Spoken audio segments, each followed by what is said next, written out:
ಶತಸ್ಥಲ ಬ್ರಹ್ಮಿ ಶ್ರೀಕಂಠ ಶಿವಾಚಾರ್ಯ ಶ್ರೀಗಳವರ ಖ್ಯಾತ ಪ್ರವಚನಕಾರರು ವಾಗ್ಮಿಗಳು ಆದಂತಹ ತದ್ಯವಾಡಿ ಚಂದ್ರಶೇಖರ ಸಂಸ್ಥಾನ ಹಿರೇಮಠದ ವೇದಮೂರ್ತಿ ಮಾಂತೀಶ್ ಶಾಸ್ತ್ರಿಗಳವರ ಪುರಾಣ ಪ್ರವಚನಕಾರರಾದ ಏನ ಹೆಸರು ತೋಟಪಯ್ಯ ಶಾಸ್ತ್ರಿಗಳವರ ಸಂಗೀತ ಕಲಾ ಬಳಗವೇ ಸಮಿತಿ ಎಲ್ಲ ಪದಾಧಿಕಾರಿಗಳೇ ಆಗಮಿಸಿದ ಅಪಾರ ಸಂಖ್ಯೆಯ ಮಾತೆಯರೇ ಸದ್ಭಕ್ತ ಬಂಧುಗಳೇ ಮುದ್ದು ಮಕ್ಕಳು ಸೇರಿದಂತೆ ನಿಮ್ಮೆಲ್ಲರಿಗೂ ಜಗದ್ಗುರು ಪಂಚಾಚಾರ್ಯರು ಉಜ್ಜಯಿನಿ ಪೀಠದ ಕ್ಷೇತ್ರನಾಥ ಜಗದ್ಗುರು ಮರಳು ಸಿದ್ಧರು ಜಗನ್ಮಾತೆ ಗೌರಿದೇವಿ ನಿಮ್ಮೆಲ್ಲರ ಆರಾಧ್ಯ ದೈವ ನಂದಿ ಬಸವೇಶ್ವರನ ಆಶೀರ್ವಾದ ಅನುಗ್ರಹ ಸದಾಕಾಲ ನಿಮ್ಮೆಲ್ಲರ ಮೇಲೆ ಇರಲಿ ಅನ್ನುವಂತಹ ಅನಂತ ಸನ್ಮಂಗಲಗಳನ್ನು ಅನುಗ್ರಹಿಸತಕ್ಕಂಥವರಾಗಿದೆ.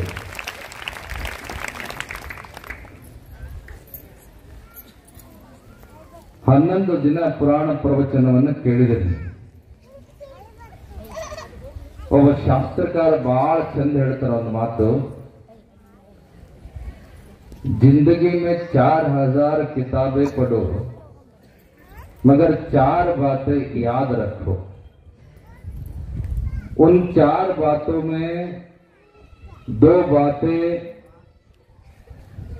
हमेशा भूल जाना है और 2 बातें हमेशा याद रखना है. ಏನೆಲ್ಲ ಶಾಸ್ತ್ರ ಪುರಾಣ ಗ್ರಂಥಗಳನ್ನ ಓದುತ್ತೀರಿ, ಹೇಳೋದನ್ನು ಕೇಳ್ತೀರಿ, ಕೇಳಿದ ಮೇಲೆ 4 ಮಾತುಗಳನ್ನ ಜ್ಞಾಪಕದಲ್ಲಿ ಇಟ್ಕೋಬೇಕಂತ, ನೆನಪಿನಲ್ಲಿ ಇಟ್ಕೋಬೇಕಂತ.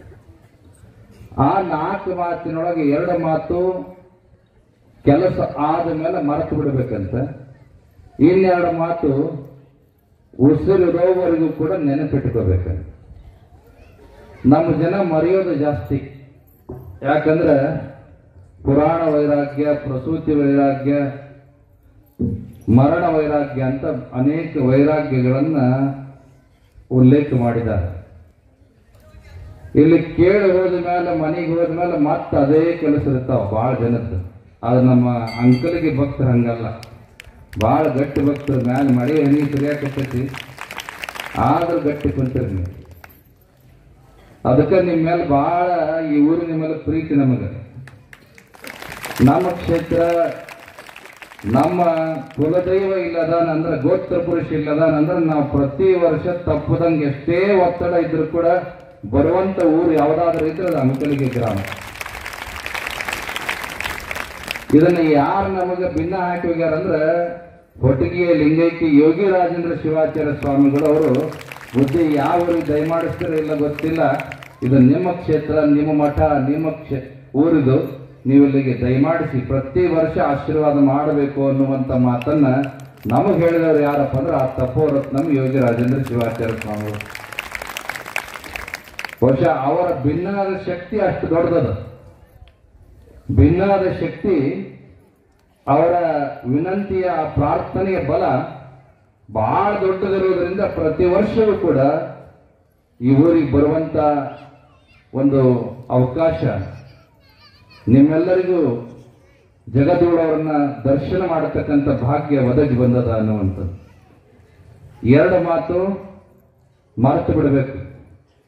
ಯಾವ್ಯಾವ್ದಂದ್ರೆ ನೆನಪಿಟ್ಟುಕೊಳ್ರಿ. ಇಲ್ಲ ಅತ್ತೆಯರು ಬಂದ್ರಿ, ಸೊಸೆಯರು ಬಂದಿರಲ್ವ? ಬಂದಿರಲ್ಲ? ಹಾ, 1ನೇ ಮಾತು,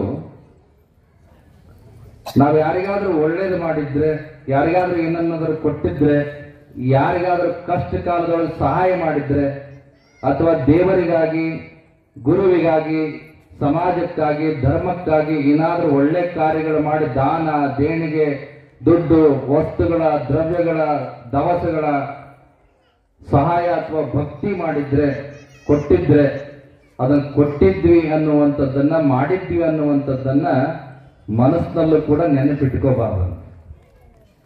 ಎಷ್ಟು ಚಂದ ಹೇಳ್ತಾರಂದ್ರೆ ವಚನಕಾರರು, ಮಾಡಿದೆನೆಂಬುದು ಮನದಲ್ಲಿ ಉಳಿದಡೆ ಏಡಿಸಿ ಕಾಡಿತ್ತು ಶಿವನ ಡಂಗುರ. ಮಾಡಿದೆ ನೆನ್ನದಿರ ಗುರುವಿಗೆ, ಮಾಡಿದೆ ನೆನ್ನದಿರ ಲಿಂಗಕ್ಕೆ, ಮಾಡಿದೆ ನೆನ್ನದಿರ ಜಂಗಮಂಗೆ, ಮಾಡಿದನೆಂಬುದು ಮನದಲ್ಲಿ ಹೊಳೆಯದಿದ್ದೊಡೆ ಬೇಡಿದ್ದ ನೀವ ನಮ್ಮ ಕೂಡಲ ಸಂಗಮ ದೇವ ಅಂತ ಹೇಳ್ತಾರೆ. ನಾನು ಮಾಡಿದೆ, ನಾನು ಕೊಟ್ಟೆ, ನಾನು ಅವ್ರ ಕಷ್ಟ ಕಾಲದಾಗ ಆದೆ, ಅವ್ರಿಗೆ ಹಿಂಗೆ ಮಾಡಿದೆ, ಇವ್ರಿಗೆ ಹಿಂಗೆ ಮಾಡಿದೆ, ಆ ದೇವಸ್ಥಾನಕ್ಕೆ ಇಷ್ಟು ಕೊಟ್ಟೆ, ಆ ಗುರುಗಳಿಗೆ ಇಷ್ಟು ಕೊಟ್ಟೆ ಅನ್ನುವಂಥದ್ದು ಕನಸು ಮನಸ್ಸಿನಲ್ಲೂ ನೀವು ಯೋಚನೆ ಮಾಡಬಾರ್ದು. ಕೊಟ್ಟದ್ದು ಹೆಂಗಿರ್ಬೇಕಪ್ಪ ಅಂದ್ರೆ ಹೇಳ್ತಾರೆ ಶಾಸ್ತ್ರಕಾರರು, ಬಲಗೈಲಿ ಕೊಟ್ಟರೆ ಎಡಗೈ ಕೂಡ ಗೊತ್ತಾಗಬಾರ್ದಂತ, ಹಂಗ ದಾನ ಕೊಡ್ಬೇಕಂತ, ಹಂಗ ಸೇವೆ ಮಾಡ್ಬೇಕಂತ. ದಾನದಲ್ಲಿ ಬಹಳ ಶೂರನಾದ ವ್ಯಕ್ತಿ ಯಾರು? ಯಾರು ದಾನಶೂರ ಅಂತ ಯಾರಿಗೆ ಕರಿತೀವಿ? ಕರ್ಣನಿಗೆ ಕರಿತೀವಿ. ಯಾರು ಬಂದು ಏನು ಕೇಳಿದ್ರು ಇಲ್ಲ ಅನ್ನುವಂಥ ಮಾತೇ ಇಲ್ಲ. ಒಂದು ದಿನ ಬೆಳಗ್ಗೆ ಕ್ಷೌರ ಮಾಡಿಸ್ಕೋತ ಕೂತಿದ್ದ ಕರ್ಣ. ಅವಾಗ ಒಬ್ಬ ಬಡ ಬ್ರಾಹ್ಮಣ ಬಂದು ಭಿಕ್ಷಾಂದೇಹಿ ಅಂತ ಕೇಳಿದ. ಕರ್ಣನ ಹತ್ರ ಕೊಡೋದಕ್ಕೆ ಏನಿಲ್ಲ, ಅವನ ಕ್ಷೌರ ಮಾಡಿಸ್ಕೋತ ಕೂತಾನ. ನೋಡ್ತಾನ ಕರ್ಣ, ಅವನ ಎಡಗೈಗೆ ಸಿಗುವ ಹಾಗೆ ಕ್ಷೌರಕ್ಕೆ ಬಳಸೋದಕ್ಕೆ ಬಂಗಾರದ ಬಟ್ಲಿನಲ್ಲಿ ನೀರು ತಂದಿದ್ದು. ಅದೊಂದಿತ್ತಲ್ಲಿ. ಎಡಗೈಯಿಂದ ಆ ಬಂಗಾರದ ಬಟ್ಲು ತಗೊಂಡ, ಎಡಗೈಯಿಂದಲೇ ಬ್ರಾಹ್ಮಣನಿಗೆ ಕೊಟ್ಟ. ಬ್ರಾಹ್ಮಣನಿಗೆ ಬಹಳ ಖುಷಿ ಆಯ್ತು, ಆಶೀರ್ವಾದ ಮಾಡಿದ, ಹೋದ. ಅವ ಹೋದ ಮೇಲೆ ಕ್ಷೌರ ಮಾಡ್ತಿದ್ನಲ್ಲ, ಅವ ಕರ್ಣನಿಗೆ ಪ್ರಶ್ನೆ ಮಾಡಿದ, ಮಹಾರಾಜರೇ, ದಾನ ಕೊಡೋದನ್ನ ಕೊಟ್ರಿ, ಎಡಗೈಯಿಂದ ಕೊಟ್ರಲ್ಲ, ಬಲಗೈಯಿಂದ ಕೊಡಬೇಕಿತ್ತು, ಇದು ತಪ್ಪಲ್ವೇನು ಅಂತ ಕೇಳಿದ. ಅವಾಗ ಕರ್ಣ ಹೇಳ್ತಾನೆ ಎಂತ ಅದ್ಭುತವಾದ ಉತ್ತರವನ್ನಂದ್ರೆ, ದಾನವನ್ನ ಹೇಗೆ ಕೊಟ್ವಿ, ಏನು ಕೊಟ್ವಿ ಅನ್ನುವಂಥದ್ದು ಮುಖ್ಯ ಅಲ್ಲ, ಬೇಡಿ ಬಂದ ದಾನಿಯನ್ನ ಹೇಗೆ ತೃಪ್ತಿಪಡಿಸಿದ್ವಿ ಅನ್ನುವಂಥದ್ದು ಬಹಳ ಮುಖ್ಯ ಅಂತ ಹೇಳ್ತಾನೆ. ನಿಮಗೆ ಹಸುವಾಗಿರ್ತದೆ, ಹೊಟ್ಟೆ ಹಸ್ತಿರ್ತದೆ,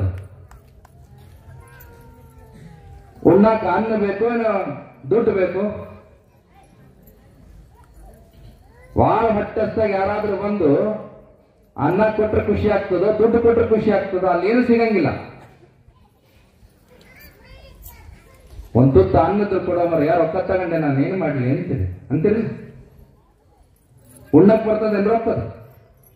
ಅಲ್ಲ, ಅಲ್ಲಿ ಹತ್ತಿರದ ಹೋಟೆಲ್ ಇದ್ರೆ ಬೇರೆ ಇದ್ರೆ ಅದು ಬೇರೆ. ಏನೂ ಇಲ್ಲದ ಜಾಗದೊಳಗ ಹೊಟ್ಟೆ ಹಸುವಾದಾಗ ಅನ್ನ ದೇವರಾಗ್ತದ, ದುಡ್ಡು ದೇವರಾಗಂಗಿಲ್ಲ. ಕೊಟ್ಟವ ದೇವರನ್ನು ಕಾಣ್ತಾನ.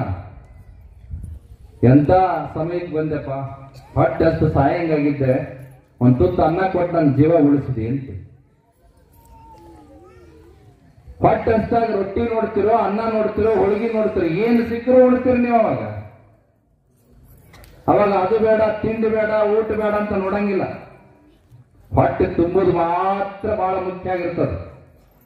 ಹಂಗ ದಾನಿಯನ್ನ ತೃಪ್ತಿಪಡಿಸುವಂಥದ್ದು ಮುಖ್ಯವೇ ಹೊರತು ಏನು ಕೊಟ್ವಿ, ಹೇಗೆ ಕೊಟ್ವಿ ಅನ್ನುವಂಥದ್ದು ಮುಖ್ಯ ಅಲ್ಲ ಅನ್ನುವಂಥ ಮಾತನ್ನ ಕರ್ಣ ಹೇಳ್ತಾನೆ. ನೀರಿಕೆ ಆಗಿರ್ತದ, ಬಾಯಾರಿಕೆ ಆಗಿರ್ತದ, ಅವಾಗ ಏನು ಬೇಕನ್ನಿಸ್ತದ? ನೀರ ಬೇಕನ್ನಿಸ್ತದ. ನೀರು ನೋಡ್ರಿ, ಅವಾಗ ನೀರು ಕುಡಿದ ತಕ್ಷಣ ಈಗ ಜೀವ ಬಂದಂಗಾತಪ್ಪ ಅಂತೇಳಿ. ಅದಕ್ಕೆ ಯಾವಾಗ್ಲೂ ಕೂಡ ಕೊಟ್ಟ ದಾನವನ್ನ ನೆನಪು ಮಾಡಿಕೊಳ್ಬಾರ್ದು. ಬಹಳ ಕಡೆ ನೋಡ್ತಿರ್ತೀವಿ, ಅಂಕಲಿಗೆ ಒಳಗೆ ಆ ಪದ್ಧತಿ ಇಲ್ಲ. ಯಾವ್ದಾದ್ರು ಕ್ಷೇತ್ರಕ್ಕೆ ಹೋದಾಗ, ಎಲ್ಲಾರು ಒಂದು ಕಾರ್ಯಕ್ರಮಕ್ಕೆ ಹೋದಾಗ, ದೇವಸ್ಥಾನದೊಳಗೆ 4 ಫ್ಯಾನ್ ಇದ್ವು ಅಂದ್ರೆ, ಒಂದೊಂದು ಫ್ಯಾನಿಗೆ 4 ರೆಕ್ಕೆ ಇದ್ವು ಅಂದ್ರೆ, ಆ ಮನಿ ಯಾರು ಕೊಟ್ಟಿರ್ತಾರಲ್ಲ, ಆ ಮನೆಯ 4 ಮಕ್ಕಳ ಹೆಸರು ಇರ್ತಾವ ಯಾಕೋ ರೆಕ್ಕಿ. ಒಂದು ಬೀರು ಕೊಟ್ರಪ್ಪ ಅಂದ್ರೆ ಬೀರಿನ ಡೋರ್ ತುಂಬೆಲ್ಲ ಮನೆತನದ ಹೆಸರು ಇರ್ತಾವ. ಇನ್ನೂ ಒಂದು ಕಡೆಗೆ ನೋಡಿದ್ವಿ, ಹಿಂಗ ಪುರಾಣ ಹೇಳಕತ್ತಿದ್ರು, ನಿರೂಪಣೆ ಮಾಡವ ಯಾರ್ಯಾರು ಏನೇನು ಕೊಟ್ಟದ್ರು ರೊಕ್ಕ ಅನೌನ್ಸ್ ಮಾಡಕತ್ತಿದ್ದ. ಒಬ್ಬ ಓಡಿ ಬಂದ, ಎಲ್ಲಾರ್ದು ಹೇಳಕತ್ತೀಯ, ನಾ ಕೊಟ್ಟು 10 ರೂಪಾಯಿ ಹೇಳ್ತೇನು ವಾಪಸ್ ಕೊಡ್ತೀಯ ಅಂತ ಕೇಳಿದವ. ಅದೇ 10 ರೂಪಾಯಿ ಕೊಟ್ರೆ 10 ಬಾರಿ ಮೈಕ್ನೊಳಗೆ ಅನೌನ್ಸ್ ಮಾಡಿಸಿಕೊಳ್ಳುವಂತ ದಾನಿಗಳು ಅದಾರ. ಆದ್ರೆ ಯಾವುದೇ ಕಾರಣಕ್ಕೂ ಕೂಡ ಸತ್ಪಾತ್ರವಾದ ದಾನ, ಗುಪ್ತವಾದ ದಾನ ಭಗವಂತನಿಗೆ ವಿಶೇಷವಾಗಿ ಸಮರ್ಪಣೆ ಆಗ್ತದ ಅನ್ನುವಂಥದ್ದನ್ನ ಮರಿಬಾರದು. ಮುಕ್ತ ಹಸ್ತದಿಂದ ಕೊಡಬೇಕು. ಅದಕ್ಕೆ ಶಾಸ್ತ್ರಕಾರ ಹೇಳ್ತಾನೆ, ಹಸ್ತಸ್ಯ ಭೂಷಣಂ ದಾನಂ. ಈ ಕೈಗಳಿಗೆ ಭೂಷಣ, ಗೌರವ ಯಾವಾಗ ಸಿಗ್ತದಂದ್ರೆ ಮುಕ್ತ ಹಸ್ತದಿಂದ ಬೇಡಿ ಬಂದವರಿಗೆ, ಗುರುವಿಗಾಗಿ, ದೇವರಿಗಾಗಿ ಕೈ ಎತ್ತಿ ದಾನ ಮಾಡೋದನ್ನು ಕಲಿಬೇಕು. ಅವಾಗ ಈ ಕೈಗೆ ಗೌರವ ಅಂತ ಹೇಳ್ತಾರೆ. ಮತ್ತೆ ನೀವು ಕೊಟ್ಟದ್ದೆಲ್ಲ ಒಕ್ಕತ್ತೆ ಅಂತ ತಿಳ್ಕೊಬೇಡ್ರಿ ನೀವು. ಅದಕ್ಕೆ ಸರ್ವಜ್ಞ ಬಹಳ ಚಂದ ಹೇಳ್ತಾನೆ, ಕೊಟ್ಟದ್ದು ತನಗೆ, ಬಚ್ಚಿಟ್ಟದ್ದು ಪರರಿಗೆ. ಕೊಟ್ಟಿದ್ದು ಕೆಟ್ಟಿದ್ದೇನೆ ಬೇಡ, ಮುಂದೆ ಕಟ್ಟಿರುವುದು ಪುಣ್ಯದ ಬುತ್ತಿ ಸರ್ವಜ್ಞ. ನೀವೇನು ದೇವರಿಗೆ ಹಾಕಿ ಕೊಡ್ತೀರಿ, ಭಗವಂತನಿಗಾಗಿ ಮಾಡ್ತೀರಿ, ಗುರುವಿಗೆ ಹಾಕಿ ಕೊಡ್ತೀರಿ, ಅದು ನಿಮ್ಮ ಜೀವನದೊಳಗ ಕ್ರೆಡಿಟ್ ಅಂತ ತಿಳ್ಕೋಬೇಕು. ಅಂದ್ರೆ ಅಸಲು ಬ್ಯಾಂಕ್ ಬ್ಯಾಲೆನ್ಸ್ ಅಂತ ತಿಳ್ಕೋಬೇಕು. ನಿಮಗಾಗಿ ಏನ್ ಖರ್ಚು ಮಾಡ್ಕೋತೀರಿ ಅದು ನಿಮಗಾಗಿ ಉಳಿಯೋದಿಲ್ಲ, ಅದು ಮತ್ತೊಬ್ಬರಿಗಾಗೇ ಇರ್ತದ. ಅದಕ್ಕೆ ಯಾವಾಗಲೂ ನಾವು ಮತ್ತೊಬ್ಬರ ಕಣ್ಣೀರನ್ನು ಒರೆಸುವಂತಹ ದೇವರಿಗಾಗಿ, ಧರ್ಮಕ್ಕಾಗಿ, ಗುರುವಿಗಾಗಿ ಕೆಲಸ ಮಾಡೋದನ್ನ ಕಲಿಬೇಕು. ಅದಕ್ಕೆ ಒಂದನೇ ಮಾತು ಏನಪ್ಪಾ ಅಂದ್ರೆ, ಯಾವುದೇ ಕಾರಣಕ್ಕೂ ಕೂಡ ಮಾಡಿದ್ದನ್ನು ಹೇಳ್ಕೋಬಾರ್ದು, ಮಾಡಿದ್ದನ್ನು ಪದೇ ಪದೇ ಅನ್ನಬಾರ್ದು. ಒಂದು ಕಡೆಗೆ ಹೇಳ್ತಾರೆ ದೊಡ್ಡವರು, ಯಾವ್ದಾದ್ರು ಕಾರ್ಯಕ್ಕೆ 1,000 ರೂಪಾಯಿ ಕೊಟ್ಟಿರಿ ಅಂದ್ರೆ ನಿಮಗೆ 10 ಪಾಯಿಂಟ್ ಪುಣ್ಯದ ಪಾಯಿಂಟ್ ಬಂದಾವ ಅಂತ ತಿಳ್ಕೋಬೇಕು. ನೀವು ಯಾರ ಹತ್ರನೂ ಮಾತಾಡೋದಿದ್ರೆ ಅದು 10 ಪಾಯಿಂಟ್ ಹಂಗ ಇರ್ತಾವ. ಯಾರ ಹತ್ರನಾದ್ರೂ ನಾನೊಂದು 1,000 ರೂಪಾಯಿ ಕೊಟ್ಟಿದ್ದೆ ಆ ಗುಡಿಗೆ, ಆ ದೇವರಿಗೆ, ಆ ಕಾರ್ಯಕ್ಕೆ ಅಂದ್ರೆ ಒಂದು ಸಲ ಅಂದ್ರಿ ಅಂದ್ರೆ 10ರೊಳಗೆ 1 ಪಾಯಿಂಟ್ ಮೈನಸ್ ಆಗ್ತದೆ.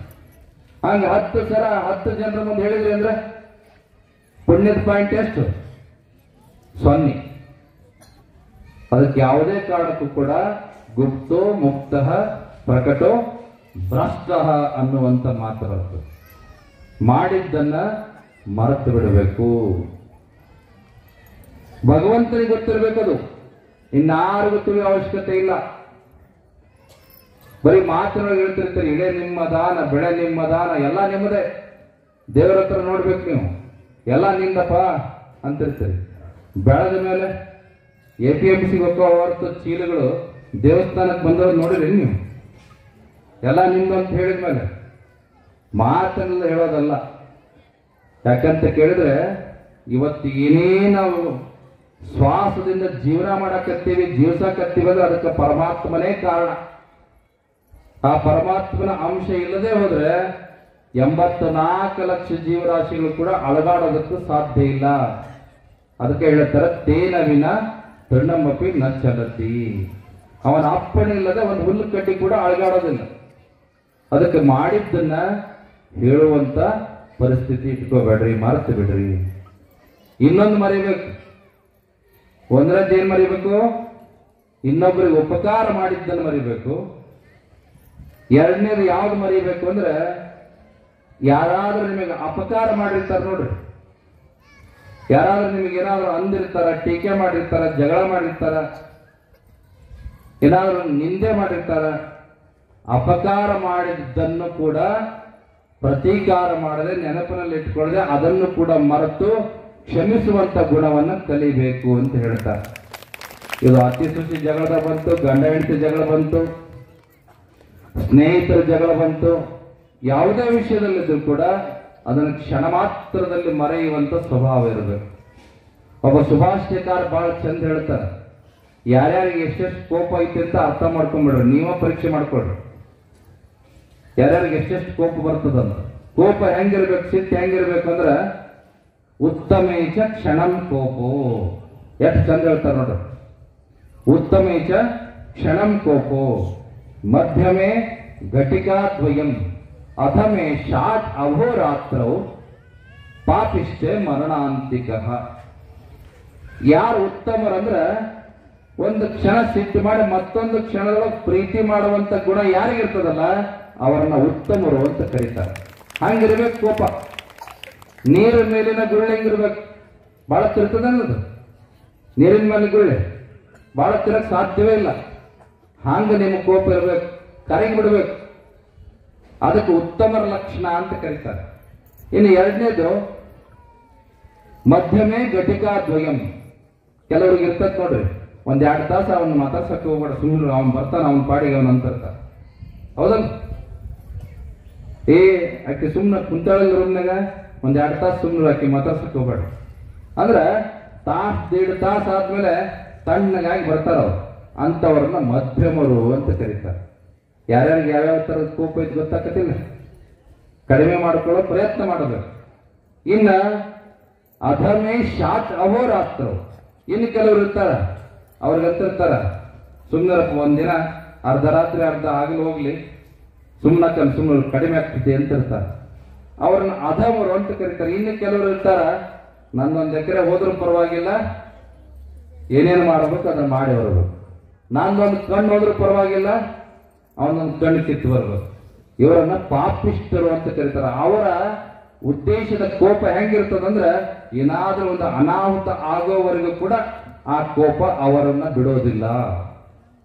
ಅದಕ್ಕೆ ಯಾವುದೇ ಕಾರಣಕ್ಕೂ ಕೂಡ ಅಸೂಯೆ, ಹೊಟ್ಟೆ ಕಿಚ್ಚು, ಅವರ ಮೇಲೆ ಮತ್ಸರ, ಸಿಟ್ಟು, ದ್ವೇಷ, ಅಸೂಯೆಗಳನ್ನ ಯಾವ ಕಾರಣಕ್ಕೂ ಇಟ್ಕೋಬಾರದು. ಎಲ್ಲರೂ ಹೋಗೋದು ಮಣ್ಣಿಗೆ. ಯಾರನ್ನೇನು ಬಂಗಾರದ ಗುಂಡಿಗೆ ಇಡಂಗಿಲ್ಲ, ಬೆಳ್ಳಿ ಸಮಾಧಿ ಮಾಡಿ ಯಾರನ್ನೂ ಇಡಂಗಿಲ್ಲ. ಮೈ ಮೇಲಿದ್ದದ್ದು ಎಲ್ಲ ತೆಗೆದ ನಿಮ್ಮನ್ನು ಮಣ್ಣಾಗಿ ಇಡ್ತಾರ. ಮಣ್ಣಿಗೆ ಹೋಗೋದಕ್ಕಿಂತ ಮುಂಚೆ ನಿಮ್ಮ ತೂಕದ ಭಸ್ಮಧಾರಣೆ ಮಾಡಿಕೊಂಡು ಶಿವನಲ್ಲಿ ಒಂದಾಗಬೇಕದು. ಶಿವ ಅಂದ್ರೆ ಯಾವುದೇ ಭಯ ಇಲ್ಲದು. ಭಯ ಇಲ್ಲದ ಜೀವನ ಹೆಂಗಿರ್ತದ? ಕೋಪ ತಾಪರಹಿತವಾಗಿರ್ತಕ್ಕಂಥ ಜೀವನ. ಅದಕ್ಕೆಲ್ಲವನ್ನ ಕೆಟ್ಟದ್ದನ್ನ ಮರೆಯುವಂತ ಗುಣ ಕಲಿಬೇಕು. ಹೌದಾ? ಏನೋ ಬಿಡಪ್ಪ, ಅಂತ ಸಂದರ್ಭ ಇತ್ತು, ಸಮಯ ಹೆಂಗಿತ್ತು, ಅದನ್ನ ಬೆಳೆಸಬಾರದು, ಅದನ್ನ ಹೆಚ್ಚಿಗೆ ಮಾಡಬಾರದು ಅನ್ನುವಂತ ಗುಣ ಕಲಿಬೇಕು. ಜಗತ್ತಿನೊಳಗ ಬಹಳ ದೊಡ್ಡ ಗುಣ ಯಾವುದಂದ್ರೆ ಕ್ಷಮಾಗುಣ. ನೋಡಿ, ವಿಚಾರ ಮಾಡ್ರಿ, ಈ ಭೂಮಿಗೆ ಏನಂತ ಕರೀತಾರೆ? ಕ್ಷಮಯ ಧರಿತ್ರಿ ಅಂತ ಕರೀತಾರೆ. ಇನ್ಯಾರಿಗೂ ಕರೀಲಿಲ್ಲ ಈ ಮಾತನ್ನ. ಯಾಕೆ ಕರೀತಾರೆ ಅಂದ್ರೆ, ನೀವು ನೋಡಿ ವಿಚಾರ ಮಾಡ್ರಿ, ಈ ಭೂಮಿಯೊಳಗೆ ಏನೆಲ್ಲ ತೆಗೆದಿದ್ದೀವಿ ನಾವು. ಪೆಟ್ರೋಲು, ಡೀಸೆಲ್, ಮ್ಯಾಂಗ್ನೀಸು, ಬಂಗಾರ, ಬೆಳ್ಳಿ, ಏನೇನು ಸಿಕ್ಕಾವ, ನವರತ್ನ, ವೈಡೂರ್ಯ, ಏನೇನು ಸಿಕ್ಕಾವ ಎಲ್ಲ ಭೂಮಿಯಿಂದಲೇ ಸಿಕ್ಕಾವ. ಇಷ್ಟು ಆಳದೊಳಗೆ ಗಣಿಗಾರಿಕೆ ಮಾಡಿದಿರಿ, ಏನೆಲ್ಲ ಭೂಮಿ ತೋಡಿದಿರಿ, ಲಕ್ಷ ಕೋಟಿ ಗಟ್ಟಲೆ ಬೋರ್ವೆಲ್ ಕೊರೆಸಿದಿರಿ, ಮನೆ ಕಟ್ಟಕ್ ಬೆಂಗಳೂರು ಅಂತ ನಗರದೊಳಗ 100 ಅಡಿ ತಳಪಾಯ ಹಾಕ್ತಾರ. ಇಷ್ಟೆಲ್ಲ ಮಾಡಿದ್ರು ಕೂಡ ಭೂಮಿ ಒಂದು ಕ್ಷಣನ ಕೋಪ ಮಾಡ್ಕೊಂಡಿದೆ. ಮಾಡ್ಕೊಂಡ್ರೆ ಏನಾಗ್ತದ? ಭೂಮಿ ಒಂಚೂರು ಕೋಪ ಮಾಡ್ಕೊಂಡು ನಿಮ್ಗೆ ಅಳಗಾಡಿದ್ರೆ ಏನಕ್ಕತ್ತವ? ಇರ್ತೀರಿ ನೀವು ಯಾರ? ಮೊನ್ನೆ ಮ್ಯಾನ್ಮಾರ್ನೊಳಗಾಯ್ತು, ಬರ್ಮಾದೊಳಗಾಯ್ತು, ಕೇವಲ 3 ಸೆಕೆಂಡಿನ ಭೂಕಂಪ. ಎಷ್ಟು? 1, 2, 3 ಹಿಂಗೆ ಎಣಸಾದ್ರೊಳಗೆ ಅಳಗಾಡಿದ್ದಕ್ಕ 3 ಸೆಕೆಂಡ್ನೊಳಗೆ 3,500 ಜನ ಸತ್ತು. ಎಷ್ಟೋ 100 ಅಂತಸ್ತಿನ ಅರಮನೆಯಂತಹ ಮನೆಗಳು ಧರೆಗುಳಿ ಬಿಟ್ಟು, ಅಂದ್ರೆ ಮಣ್ಣಲ್ಲಿ ಮಣ್ಣಾಗುವುದು. ಅದಕ್ಕೆ ಕೋಪ ತಾಪಗಳು ಬದುಕನ್ನ ಉನ್ನತೀಕರಿಸೋದಿಲ್ಲ, ಹಾಳು ಮಾಡುತ್ತಾರೆ. ರಾಗದ್ವೇಷಗಳನ್ನ ಮರೆಯಬೇಕು. ಯಾರು ಮರಿತಾರ ಅವ್ರು ಮೆರೀತಾರೆ. ಅರ್ಥ ಮಾಡ್ಕೊಡ್ರಿ. ಯಾರು ಮರೆಯೋ ಗುಣ ಅದ, ಯಾವುದನ್ನು ಮರಿಬೇಕು? ಅಪಕಾರ ಮಾಡಿದವರನ್ನ ಕ್ಷಮಿಸುವುದನ್ನು ಕಲಿಬೇಕು. ಅದೇ ದೊಡ್ಡ ಗುಣ, ಕ್ಷಮಾಗುಣ. ಅದಕ್ಕೆ ಹೆಣ್ಮಕ್ಳಿಗೆ ಏನ್ ಹೇಳ್ತಾರಂದ್ರೆ, ತಾಳ್ಕೊಡ್ರವ, ಸಂಸ್ಕಾರವಂತರಾಗಬೇಕು. 2 ಮರೆಯ ಗುಣ ಯಾವುದು? ನೀವು ಉಪಕಾರ ಮಾಡಿದ್ದನ್ನು ಮರಿಬೇಕು, ಬೇರೆಯವರ ಅಪಕಾರ ಮಾಡಿದ್ದನ್ನು ಮರಿಬೇಕು. ನಿಮ್ಮ ಅತ್ತಿಗಳನ್ನು ಕ್ಷಮಿಸ್ತಿರಲ್ಲವ? ಅತ್ತಿಗಳು ಸೊಸೆಯನ್ನು ಕ್ಷಮಿಸ್ತಿರಲ್ಲ? ನಾಳೆಗೆ ಇಬ್ಬರು ಚಂದಾಗಿ ಕಾರ್ಯಕ್ರಮಕ್ಕೆ ಬಂದ್ರಿ ಅಂದ್ರೆ ಈಗ ಆಶೀರ್ವಚನೆ ಮಾಡಿದ್ದಕ್ಕೂ ಕೂಡ ಸಾರ್ಥಕ ಆಗ್ತದೆ. ಅತ್ತಿ 4 ಕುಂದ್ರಿಸಿ ಸೊಸೆಯರು ಬಂದ್ರೆ ಅದು ಪದ್ಧತಿ ಅಲ್ಲ ಅದು. ಇನ್ನು 2 ಮಾತು ಯಾವಾಗಲೂ ನೆನಪಿಟ್ಟುಕೊಳ್ಳೋದು ಯಾವುದು? ಒಂದನೇದು, ಭಗವಂತ ಅದಾನ, ದೇವ್ರ ಅದಾನ. ದೇವ್ರು ಇರೋದಕ್ಕ ನಾವು ಅದೇವಿ, ಹೌದಲ್ಲ? ಒಬ್ಬ ಜ್ಞಾನಿ ಬಹಳ ಚಂದ ಹೇಳ್ತಾನ, ಯಾವುದು ನೋಡ್ತದನ್ನ ನೀವೇನ್ ಹೇಳ್ತೀರಿ? ನಮ್ಮ ಕಣ್ಣು ನೋಡ್ತದ ಅಂತ ಹೇಳ್ತೀರಿ. ಯಾವುದು ಕೇಳ್ತದ ಅಂದ್ರೆ ಏನ್ ಹೇಳ್ತೀರಿ? ನಮ್ಮ ಕಿವಿ ಕೇಳ್ತದ ಅಂತ ಹೇಳ್ತೀರಿ. ಯಾವುದು ಮಾತನಾಡ್ತದ ಅಂದ್ರೆ ಏನ್ ಹೇಳ್ತೀರಿ? ನಮ್ಮ ಬಾಯಿ ಮಾತನಾಡ್ತದ ಅಂತ ಹೇಳ್ತೀರಿ. ಯಾವುದು ಉಸಿರಾಡ್ತದ ಅಂದ್ರೆ ನಮ್ಮ ಮೂಗು ಉಸಿರಾಡ್ತದ ಅಂತೀರಿ. ಒಂದು ಕ್ಷಣ ವಿಚಾರ ಮಾಡ್ರಿ, ಯಾರಾದ್ರೂ ಲಿಂಗೈಕ್ಯರಾದ್ರ ಸಾಯುವಾಗ ಕಣ್ಣು ನೋಡ್ತದೇನು? ಕಿವಿ ಕೇಳ್ತದೇನು? ಮಾತಾಡೋ ತುಕ್ಕಾರ ಅವಾಗೆಲ್ಲ ಬಾಯ ಬರಂಗಿಲ್ಲ. ಕೊನೆಗೆ ಉಳಿಯೋದು ಯಾವ್ದಂದ್ರೆ ಉಸಿರು. ಉಸಿರನ್ನ ಪ್ರಾಣ ಅಂತ ಕರಿತೀವಿ. ಎಲ್ಲಾ ಹುಕ್ಕದ, ಮಾತು ಹುಕ್ಕದ, ಕಿವಿ ಹುಕ್ಕದ, ಕಣ್ಣು ಹುಕ್ಕದ, ಕೊನೆಗೆ ಹೋಗೋದು ಯಾವ್ದಂದ್ರೆ ಹೇಳ್ತಾರೆ ನೋಡ್ರಿ, ಇಷ್ಟೊತ್ತು ಮಟ್ಟ ಉಸಿರಾಡ್ತಿತ್ತಪ್ಪ, ಈಗ ಉಸಿರು ನಿಲ್ತು, ಒಂದ್ ನಿಮಿಷ ಮುಂಚೆ ಬಂದಿದ್ರೆ ನೀನು ಸಿಕ್ತಿತ್ತು ಅಂತಾರ. ಅಂದ್ರೆ ಉಸಿರೇ ಪ್ರಾಣ. ಆ ಪ್ರಾಣ ಯಾವ್ದಪ್ಪ ಅಂದ್ರೆ ಶಿವಮಯವಾಗಿರ್ತಕ್ಕಂಥದ್ದು. ದೇವರು ಆ ಪ್ರಾಣವಾಗಿ ಈ ಶರೀರದೊಳಗ ಬಾಡಿಗೆ ಮನಿ. ಇದು ಈ ಶರೀರ ಅನ್ನುವಂಥದ್ದು ಬಾಡಿಗೆ ಮನಿ. ಇದನ್ನ ಬಾಡಿಗೆ ಕೊಟ್ಟು ಕಳಿಸಿರ್ತಾನೆ ಭಗವಂತ. ಎಲ್ಲಿವರೆಗೂ ಚಂದ ಬಾಡಿಗೆ ಕಟ್ತೀರಿ, ಎಲ್ಲಿವರೆಗೂ ಚಂದ ದೇವರ ಸೇವೆ ಮಾಡ್ತೀರಿ, ಎಲ್ಲಿವರೆಗೂ ಧರ್ಮ ಕಾರ್ಯಗಳು ಮಾಡ್ತೀರಿ, ಅಲ್ಲಿವರೆಗೂ ಹೆಂಗ ವಾಸ ಮಾಡೋ ಮನೆಯೊಳಗೆ ಸುಣ್ಣ ಬಣ್ಣ ಹಚ್ಕೊಂಡು ಚಂದ ಇಟ್ಕೊಂಡಿರ್ತೀರಿ, ಅಲ್ಲಿವರೆಗೂ ಬಾಡಿಗೆದಾರ ನಿಮ್ಮನ್ನು ಬಿಡಿಸಂಗಿಲ್ಲ. ನಾವು ಬಿಡಿಸ್ತಾನೆ, ಮನಿ ಚಲೋ ಇಟ್ಕೊಂಡ್ರಪ್ಪ ಇವರ ಇರ್ಲಿ ಬಿಡು ಅಂತ.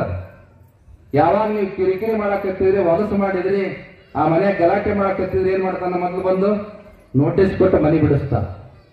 ಹಂಗ ಭಗವಂತನ ವಾಸಸ್ಥಾನ ಇದು, ಬಾಡಿಗೆ ಮನೆ ಇದು.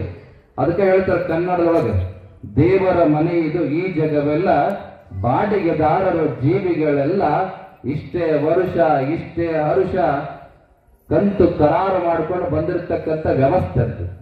ಭಗವಂತ ಅಗ್ರಿಮೆಂಟ್ ಮಾಡಿ ಕಳಿಸಿರ್ತಾನೆ, ನಿಂದ 69 ವರ್ಷ, ನಿಂದ 50 ವರ್ಷ, ನಿಂದ 35 ವರ್ಷ. ನೋಡಿ ಎಷ್ಟು ಚಂದ ಅದು. ಅದು ಮುಗಿತಪ್ಪ ಅಗ್ರಿಮೆಂಟ್ ಅಂದ್ರೆ ಖಾಲಿ ಮಾಡೋದೆ. ಅದಕ್ಕ ಭಗವಂತ ಈ ಶರೀರದೊಳಗೆ ವಾಸ ಮಾಡೋವರೆಗೂ ನೀವು ನೋಡ್ತೀರಿ, ಅವನ ನೋಡಕ್ ನಿಮಗೆ ಪ್ರೇರಣೆ ಕೊಡೋದು. ಅವ ಇರೋವರೆಗೂ ಕಿವಿ ಕೇಳ್ತದ, ಅವ ಇರೋವರೆಗೂ ಮಾತಾಡ್ತೀರಿ, ಅವ ಇರೋವರೆಗೂ ಉಸಿರಾಡ್ತೀರಿ. ಯಾವಾಗ ಶಿವ ಬಿಟ್ಟು ಹೋಗ್ತಾನ ಈ ಶರೀರವನ್ನ, ಅವಾಗಿದು ಶವ ಆಗ್ತದ ಅನ್ನುವಂಥದ್ದನ್ನ ಅರ್ಥ ಮಾಡ್ಕೋಬೇಕು. ಅದಕ್ಕೆ ಭಗವಂತ ಅದಾನ, ಅದಕ್ಕೆ ಜಗತ್ತದ, ನಾವದವಿ ಅನ್ನುವಂಥದ್ದನ್ನ ಅರ್ಥ ಮಾಡ್ಕೋಬೇಕು. ಒಂದು ಕ್ಷಣ ಗಾಳಿ ಬೀಸಿದ್ರೆ ಏನಾಗ್ತದ ನೋಡಿ, ವಿಚಾರ ಮಾಡ್ರಿ. ಬೇಕಾದಷ್ಟು ಬಿಸಿಲು ಇರ್ತದ, ಮಳೆ ಬರದೇ ಇದ್ದಾಗ ಎಷ್ಟು ನೋವಾಗ್ತದ. ಅಥವಾ ಬಿಸಿಲಿದ್ದಾಗ ತಂಪಾತಪ್ಪ ಅಂದ್ರೆ ಅವಾಗ ಅಷ್ಟೇ ಸಂತೋಷ ಆಗ್ತದೆ. ಎಲ್ಲ ಋತುಮಾನಗಳು ಸರಿಯಾಗಿ ನಡ್ಕೊಂಡು ಬಂದ್ರೆ ಎಲ್ಲ ವಾತಾವರಣ ಚೆನ್ನಾಗಿರ್ತದೆ. ಅದಕ್ಕೆ ದೇವರ ಕೃಪೆಯಿಂದ ಎಲ್ಲವೂ ನಡೆದದ. ದೇವರ ಆಶೀರ್ವಾದದಿಂದ ನಾವೆಲ್ಲ ಬದುಕಿದ್ದೀವಿ. ಅವನದೇ ಎಲ್ಲ ಅನ್ನುವಂಥ ಭಾವದೊಳಗ ಸ್ಮರಣೆ ಮಾಡ್ಕೊಂತಿರ್ಬೇಕಂತೆ, ಯಾವಾಗಲೂ ನೆನಪಿಟ್ಕೋಬೇಕಂತೆ ದೇವರ ದಾನ. ಎರಡನೇದು ಯಾವುದು? ಒಂದಲ್ಲ ಒಂದು ದಿವಸ ಈ ಜಗತ್ತನ್ನು ಬಿಟ್ಟು ಇರ್ತೀರ, ಹೋಗ್ತಿರವ? ಯಾರಾದ್ರೂ ಇರ್ತೀರಿ ಕೈ ಹತ್ತಿ ಹೇಳ್ರಿ ನೋಡೋಣ. ಕಾಯಿಮಾಗಿ ಇಲ್ಲೇ ಇರ್ತೀರ? ಬಿಟ್ಟು ಹೋಗ್ಲೇಬೇಕಲ್ಲ. ಒಂದಲ್ಲ ಒಂದು ದಿವಸ ಈ ಜಗತ್ತನ್ನ ಬಿಟ್ಟು ಹೋಗ್ಲೇಬೇಕು. ಅನಿತ್ಯಾನಿ ಶರೀರಾಣಿ ವಿಭವೋ ನೈವ ಶಾಶ್ವತಃ ನಿತ್ಯಂ ಸನ್ನಿಹಿತ ಮೃತ್ಯು ಕರ್ತವ್ಯೋ ಧರ್ಮ ಸಂಗ್ರಹ. ನೀವು ಗಳಿಸಿದ ಯಾವುದೇ ದುಡ್ಡಾಗ್ಲಿ, ಆಸ್ತಿ ಆಗ್ಲಿ, ನಗನಾಣ್ಯಗಳಾಗ್ಲಿ, ಬಟ್ಟೆ ಬರೆಗಳಾಗ್ಲಿ, ಸ್ವತಃ ಹೆಂಡತಿ ಮಕ್ಕಳಾಗ್ಲಿ, ಯಾರೂ ನಿಮ್ಮ ಜೊತೆಗೆ ಬರೋದಿಲ್ಲ. ಈ ಶರೀರ ಶಾಶ್ವತವಾದದ್ದಲ್ಲ, ನಿತ್ಯವಾದದ್ದಲ್ಲ, ಅನಿತ್ಯವಾಗಿರ್ತಕ್ಕಂಥದ್ದು. ಯಾವುದೇ ರಾಜ ಮಹಾರಾಜರಿರ್ಬೋದು, ಜಗತ್ತನ್ನೇ ಗೆದ್ದ ಅಲೆಕ್ಸಾಂಡರ್ ಇರ್ಬೋದು, ಎಲ್ಲರೂ ಈ ಜಗತ್ತನ್ನು ಬಿಟ್ಟು ಹೋಗಿದ್ದಾರೆ. ನಾವು ಒಂದಲ್ಲ ಒಂದು ದಿವಸ ಬಿಟ್ಟು ಹೋಗ್ತೀವಿ ಅನ್ನುವಂಥದ್ದರ ಕಲ್ಪನೆ, ಯೋಚನೆ, ಚಿಂತನೆ ಯಾವಾಗಲೂ ಇಟ್ಕೊಂಡಿರಬೇಕು. ಯಾರ ತಲೆ ಮೇಲೆ ಆ ಸಾವು ಅನ್ನುವಂಥ ತೂಗುಗತ್ತಿ ಯಾವಾಗ ಬಂದು ಬೀಳ್ತದ ಗೊತ್ತಿಲ್ಲ. ಬೀಳ್ತದ, ಒಂದಲ್ಲ ಒಂದು ದಿವಸ ಬೀಳ್ತದ. ಕ್ಯೂ ನೋಡ ನಿಂತಿರ್ತೀರಿ, ಯಾರ್ಯಾರ ಮೇಲೆ ಬೀಳ್ಬೇಕು ಅದು ಬೆಳ್ಕೋತ ಹೋಗ್ತಿರ್ತದ. ಅದಕ್ಕೆ ಇರೋವರೆಗೂ ಒಳ್ಳೆ ಕೆಲಸ ಮಾಡಿ ಹೋಗ್ಬೇಕು. ಪುರಾಣ ಪ್ರವಚನ, ಈ ಧಾರ್ಮಿಕ ಕಾರ್ಯಕ್ರಮ ಮಾಡೋ ಉದ್ದೇಶ ಏನಪ್ಪಾ ಅಂದ್ರೆ ತಪ್ಪುಗಳನ್ನ ಕಡಿಮೆ ಮಾಡೋದಕ್ಕೆ ಪ್ರೇರೇಪಕ ಶಕ್ತಿಯಾಗಿ ಈ ಕಾರ್ಯಕ್ರಮಗಳಿರ್ತಾವ. ಪುರಾಣ ಹಚ್ಚೋ ಉದ್ದೇಶ ಏನು? ಅಂತ ಮಹಾತ್ಮರ ಜೀವನದೊಳಗೆ ಹಿಂಗಾತು, ತಪ್ಪು ಮಾಡಿದವ್ರಿಗಿಂತ ಶಿಕ್ಷೆ ಆತು, ಒಳ್ಳೇದು ಮಾಡಿದವ್ರಿಗಿಂತ ಫಲ ಸಿಕ್ತು. ನಾವು ಯಾವ ದಾರಿ ಆಯ್ಕೆ ಮಾಡ್ಕೋಬೇಕು. ನಾವು ಯಾವ ದಾರಿಯೊಳಗೆ ಹೋಗಬೇಕು ಅನ್ನುವಂಥದ್ದನ್ನ ವಿವೇಚನೆ ಕೊಡುವಂತ ಅರಿವನ್ನು ಕೊಡ್ತಕ್ಕಂಥ ಕಾರ್ಯಕ್ರಮಗಳೇ ಪುರಾಣಿಕ ಕಾರ್ಯಕ್ರಮಗಳು ಅನ್ನುವಂಥ ಮಾತನ್ನ ಅಪ್ಪಣೆಯನ್ನು ಕೊಡಿಸಿ ಬಹುಶಃ ನಮಗನಿಸ್ತದ ಮಳೆ ಪೀಠದ ಗುರುಗಳು ಬಂದ ತಕ್ಷಣ ಮಳೆ ಬಂತು. ಆದ್ರೆ ಅಂಕಲಿಗೆ ಗ್ರಾಮದ ಜನರ ಭಕ್ತರೊಳಗೆ ವಾಸ್ತವ್ಯ ಮಾಡಿರುವಂತಹ ಹಿನ್ನೆಲೆಯಲ್ಲಿ ಸರಿಯಾಗಿ 10 ಗಂಟೆಗೆ ಧರ್ಮ ಸಮಯ ಪ್ರಾರಂಭ ಆಗಬೇಕು. ಪ್ರತಿ ವರ್ಷ ಎಲ್ಲರೂ ಅವಸರ ಮಾಡ್ತಾರೆ ಮಾತಾಡಕ. ಅದಕ್ಕೆ ಲಘು ಚಾಲೂ ಮಾಡ್ರಿ. ಎಷ್ಟರ ಮದುವೆ ಇರಲಿ, ಯಾವ್ಯಾವ ಊರವದು ಹೆಚ್ಚು ಕಮ್ಮಿ ನಿಮ್ಮೂರವ ಮದುವೆ ಅದಾವ ಅವ್ರಿಗೆಲ್ಲ ಸೂಚನೆ ಕೊಡ್ರಿ 10 ಗಂಟೆ ಸರಿಯಾಗಿ ಬರಾಕ. 12 ಗಂಟೆವರೆಗೂ ಸಭಾ ಮಾಡೋಣ ಚಂದಾಗಿ. 12 ಗಂಟೆ ಸರಿಯಾಗಿ ಅಕ್ಷತೆ ಬೀಳುವಂತ ವ್ಯವಸ್ಥೆ, ಅಭಿಜಿನ್ ಮುಹೂರ್ತ ಅಂತ ಕರೀತಾರೆ, ನಡುನೆತ್ತಿಯ ಮುಹೂರ್ತ. ಒಂದೊಂದ್ಸರ 1:30, ಒಂದೊಂದ್ಸರ 2 ಗಂಟೆಗೆಲ್ಲ ಅಕ್ಷತೆ ಗಂಟೆಗೆ ಜಗದ್ರವರು ಈ ವೇದಿಕೆಗೆ ದಯಮಾಡಿಸ್ತಾರ ಅನ್ನುವಂತ ಮಾತನ್ನ ಈ ಸಂದರ್ಭದಲ್ಲಿ ಅಪ್ಪಣೆಯನ್ನು ಕೊಡಿಸಿ ನಮ್ಮ ನಾಗಡಸೂರು ಶ್ರೀಗಳವರು ಜಗದ್ಗುರು ಮಹಾಸನ್ನಿಧಿಯವರನ್ನ ಬರಮಾಡಿಕೊಂಡು ಈ ವೇದಿಕೆಗೆ ಕರ್ಕೊಂಡು ಬರತಕ್ಕಂಥ ಕೆಲಸವನ್ನು ಮಾಡಿದ್ದಾರೆ. ಅವರಿಗೂ ಕೂಡ ಸನ್ಮಂಗಲಗಳು. ನಮ್ಮ ಮಾಂತೇಶ್ ಶಾಸ್ತ್ರಿಗಳವರು ಬಹುಶಃ ಈ ಭಾಗದೊಳಗೆ ಎಲ್ಲೇ ಕಾರ್ಯಕ್ರಮಗಳ ನಮ್ಮ ತೋಟಪಯ್ಯ ಶಾಸ್ತ್ರಿಗಳವರು ಕಳೆದ 11 ದಿನಗಳಿಂದ ಕಡ್ಕೋಳದ ಮಡಿವಾಳಪ್ಪನ ಪುರಾಣ ಪ್ರವಚನವನ್ನ ಈ ವೇದಿಕೆ ಮುಖಾಂತರ ನಿಮ್ಮೆಲ್ಲರಿಗೂ ಕೂಡ ಉಣಬಡಿಸಿದ್ದಾರೆ. ಆ ಶಾಸ್ತ್ರಿಗಳಿಗೂ ಕೂಡ ಪೀಠದ ಆಶೀರ್ವಾದ ಸದಾವಕಾಲ ಇರಲಿ ಅನ್ನುವಂಥ ಮಾತನ್ನ ಹಾರೈಸ್ತಾ ಸಂಗೀತ ಕಲಾ ಬಳಗಕ್ಕೆ ಸನ್ಮಂಗಲ ಆಶೀರ್ವಾದಗಳು. ನಮ್ಮ ಸಮಿತಿ ಎಲ್ಲ ಬಳಗಕ್ಕೂ ಕೂಡ ಆಶೀರ್ವಾದಗಳು. ವಿಶೇಷವಾಗಿ ತಾಯಂದರು ಇಷ್ಟು ಹೊತ್ತಾದ್ರೂ ಕೂಡ ನೀವೆಲ್ಲ ಕೂತ್ಕೊಂಡು ಭಕ್ತಿ ಶ್ರದ್ಧೆಗಳನ್ನ ಅರ್ಪಣೆ ಮಾಡೋದಕ್ಕೆ ಬಂದಿರತಕ್ಕಂಥ ನಿಮ್ಮೆಲ್ಲರಿಗೂ ಕೂಡ ಆ ಭಗವಂತ ಸುಖ ಸಂಪತ್ತು ಆಯುಷ್ಯ ಆರೋಗ್ಯ ಭಾಗ್ಯಗಳನ್ನ ವಿದ್ಯಾ ಬುದ್ಧಿಗಳನ್ನ ಸತ್ಪುತ್ರ ಸಂತಾನಗಳನ್ನ ಕೊಟ್ಟು ಕಾಪಾಡಲಿ ಅನ್ನುವಂಥ ಮಾತನ್ನ ಆಶೀರ್ವಾದ ಮಾಡ್ತಾ ನಾಳೆ ದಿನ ಸರಿಯಾದ ಸಮಯಕ್ಕೆ ನೀವೆಲ್ಲರೂ ಕೂಡ ಬರಬೇಕು ಅನ್ನುವಂಥ ಅಪ್ಪಣೆಯನ್ನ ಮಾಡ್ತಾ ಮತ್ತೊಮ್ಮೆ ಸರ್ವರಿಗೂ ಕೂಡ ಮಂಗಲವನ್ನ ಅನುಗ್ರಹಿಸಿ ನಮ್ಮ ಆಶೀರ್ವಚನ ಸಂದೇಶವನ್ನ ಪೂರ್ಣಗೊಳಿಸ್ತಾ ಇದ್ದಾವೆ. ನಮ್ಮ ಮಾಲಿಂಗಪ್ಪಂದು ಮಂತ್ರವರ ಆಸೆ ಏನಪ್ಪಾ ಅಂದ್ರೆ ನಿಮ್ಮೆಲ್ಲರಿಗೂ ಜಗದೊಳವರು ದರ್ಶನ ಕೊಡಬೇಕು ಅಂತೇಳಿ. ಅದಕ್ಕೆ ನೀವೆಲ್ಲ ಒಂದು ಕಡೆಯಿಂದ ಸರಿಯಾಗಿ ಸಮಾಧಾನವಾಗಿ ಸಾಲಾಗಿ ಬಂದ್ರೆ ಜಗದೊಳವರಲ್ಲಿ ಮುಂದೆ ಕೂತ್ಕೊಂಡು ಪ್ರತಿಯೊಬ್ಬರಿಗೂ ದರ್ಶನ ಕೊಡ್ತೀವಿ. ಸಮಾಧಾನವಾಗಿ ಬರಬೇಕು. ನೂಕುಲು ಮಾಡೋದು, ಒಬ್ಬರಿಂದ ಒಬ್ಬರು ಬರೋದು ಹಾಗೆ ಮಾಡಬಾರದು. ಕಾರ್ಯಕರ್ತರು ಇಲ್ಲೊಂದು ಕಡೆಗೆ ಏನಾದರೂ ಅದಕ್ಕೆ ವ್ಯವಸ್ಥೆ ಮಾಡಿ ಲೈನ್ ಹಚ್ಚುವಂತ ಕೆಲಸ ಮಾಡ್ರಿ. ಎಲ್ಲರಿಗೂ ದರ್ಶನ ಕೊಟ್ಟು ಜಗದೊಳವರು ದಯಮಾಡಿಸ್ತಾರೆ ಅನ್ನುವಂಥ ಮಾತನ್ನ ಅಪ್ಪಣೆಯನ್ನು ಕೊಡಿಸಿ ನಮ್ಮ ಆಶೀರ್ವಚನ ಸಂದೇಶವನ್ನ पूर्ण ओम शांति शांति शांति। अशा आणखी व्हिडिओ पाहण्यासाठी AK20 न्यूजला सबस्क्राइब करा, बेल आयकॉनला क्लिक करा, लाईक करा, शेअर करा. धन्यवाद.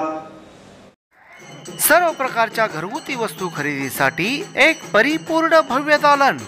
ख्यातनाम व्यापारी श्री सुरेश सद्दलगी यांचे सद्दलगी एंटरप्राइजेस विविध प्रकारचे नामांकित कंपन्यांचे सोफा सेट, दिवाण, दिवाण बेड, कपाट, पेट्या, ड्रेसिंग टेबल, डायनिंग टेबल, तिपाई, गादी, पलंग, उषा, खुर्च्या यासह फ्रीज, पंखे, कूलर, हीटर, पाण्याच्या टाक्या, बॅरल, वॉशिंग मशीन, वॉच अशा विविध दर्जेदार वस्तूसह वेगवेगळ्या प्रकारचे आकर्षक गिफ्ट आयटम ही इथं उपलब्ध. एकदा आमच्या दालनात या आणि मनपसंत वस्तू खरेदी करा, तेही किफायतशीर दरात. तुम्ही ठेवा विश्वास, आम्ही देऊ दर्जेदार वस्तू.